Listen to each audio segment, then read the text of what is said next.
Good afternoon, friends. President Biden has just signed a bill into law that will help millions of Americans this very year. House Speaker Nancy Pelosi and Senate Majority Leader Chuck Schumer now want to use a budget reconciliation process to get more relief bills passed. Friends, please remember that I'm here every single day to support everyone in this community as much as possible. I know right now is a very difficult time for millions of seniors, Social Security, SSI, SSDI, RRB, and VA beneficiaries. Please know that I'm committed to being your daily advocate for more financial aid, especially during this crisis. So friends, please do me a favor and share this video on social media and with your friends and family. Also, if you would like to enter next Friday's Walmart gift card giveaway, please stay tuned until the end of this video. This was a productive trip in terms of the extensive bilateral meetings that we had that were in furtherance of the ongoing collaboration and partnership with our allies. It was important in that, as you all know, this is a moment that is very dynamic, if not every hour, certainly every day.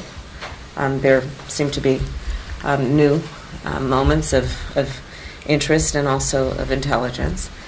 And so we have affirmed, however, all of that being said, through these last couple of days, that this alliance is strong, probably stronger than it was before. And that this alliance has purpose and meaning, founded on shared principles that are very much at play right now. As I mentioned yesterday, if we think about those principles, one of the most important is about a mutual respect for sovereignty and territorial integrity, which at its essence is what is at play in terms of Russia's posture as it relates to Ukraine. At stake is the NATO alliance in terms of our unity, joining together through sometimes compromise, certainly always through collaboration, to be a unified voice, especially when these very founding principles of our relationship are being compromised, if not attacked. All right, my friends.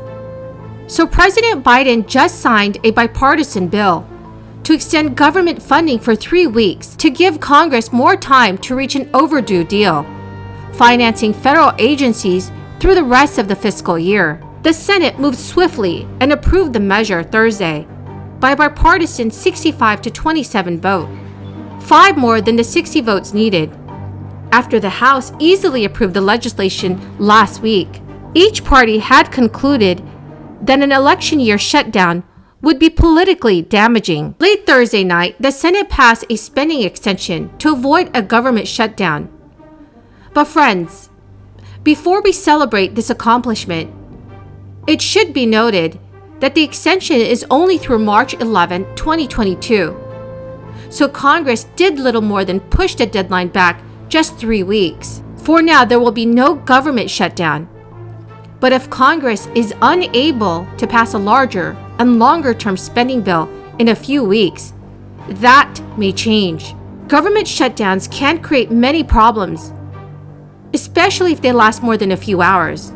While some federal government services would be delivered, institutions like national parks and museums would shutter, and millions of federal employees may not get paid. If a shutdown were to last several weeks, more problems would get worse, as government contracts would not be fulfilled, and more funding would stop, and then federal employees would begin to face potentially grave financial crisis.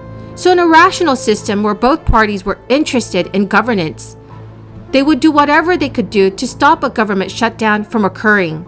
So for now, the next bill to be passed through Congress would be the Build Back Better bill. The State of the Union is only 2 weeks away, and that would mark the March 1st deadline that lawmakers have to set to get the Build Back Better bill passed. House Speaker Nancy Pelosi said she is working towards getting the Democrats' social spending bill passed by March 1st. That has been pushed for by many progressives. Speaking at an infrastructure event, Pelosi called progressives' March 1st timetable a goal. Pelosi also noted that the House of Representatives has other pieces of legislation that it needs to take up over the next coming month. Nancy Pelosi told reporters, "We will pass a bill when we have the votes to pass a bill, and we cannot stop pressing for that. We have a number of pieces of legislation that we're working on, but the Build Back Better is absolutely essential. I hope that we will get it done by that date." So my friends, do you think that our lawmakers will be able to come to an agreement by March 1st? Please leave your thoughts in the comment section below. Over the past few weeks, lawmakers have been holding meetings to discuss the future of the Build Back Better bill.